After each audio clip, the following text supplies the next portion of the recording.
Hey guys, it's Kaylee and this is the next part in my top 5 favourite book series, and today, as you can see from the title, I'm doing my 5 favourite children's books. Now, I absolutely love children's books. I started reading really young, so I started with proper children's books, you know, like Enid Blyton, Roald Dahl, those kinds of authors who you will obviously be seeing today. Like a lot of my generation started reading with like Harry Potter and stuff. I started reading a lot earlier than that, so yeah. These are the things that I grew up reading, these are the books that made me fall in love with reading. I still love them today, with the exception of one of them, which I only read recently and has become one of my favourite books.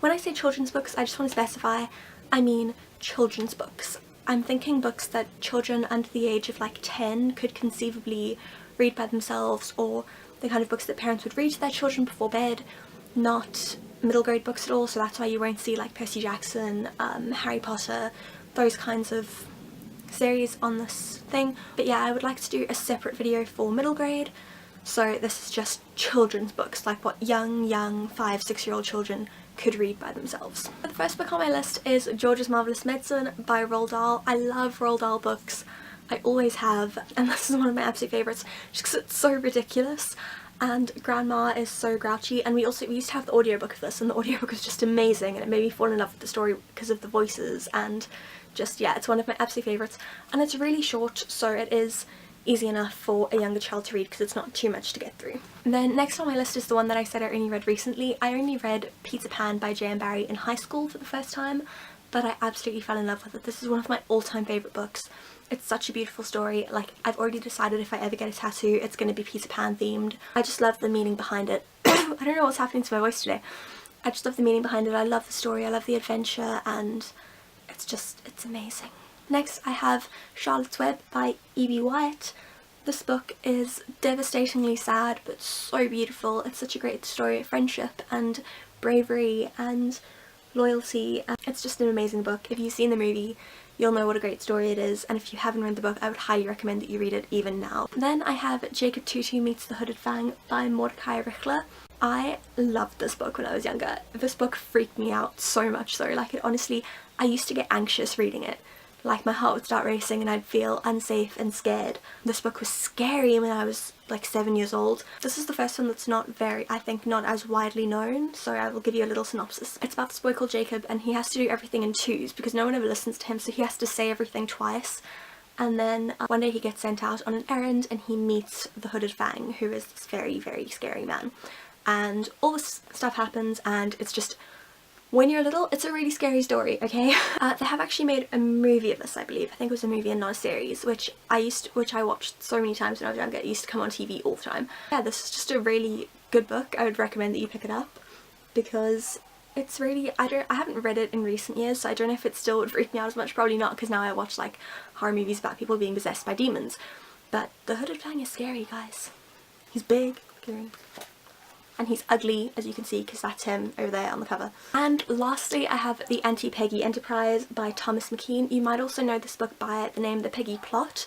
I'm not sure which is the UK and which is the American name, but that's how I'd assume the distinction is. This book is absolutely hilarious. It's about these 3 children who, their mother has died. Their father starts dating this woman named Peggy, who actually, from the illustration on the cover, looks a little bit like Joanna Lumley in Ab. Peggy, everything is pink. She has a pink car, she wears pink lipstick, she wears pink clothes, her poodle has a pink bow in its hair.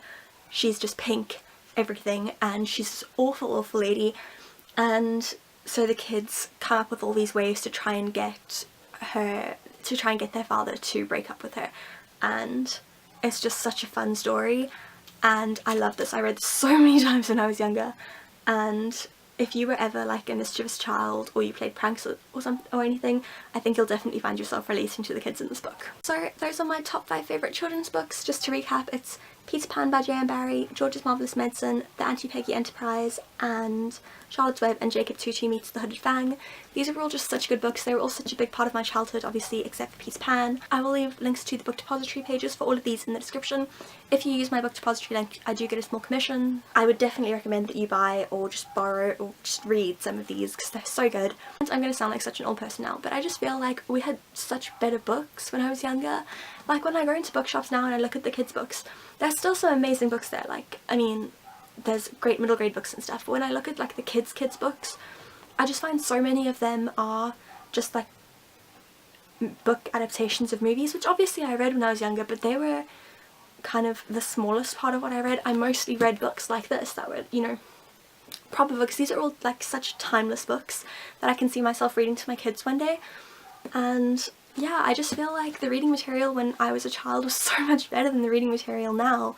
So if you're a parent, or you're trying to buy a book or you're trying to buy a present for a child in your life, then go for something older rather than all the lame new books that are out, because these are so much better and will give your child a much better grounding in decent literature.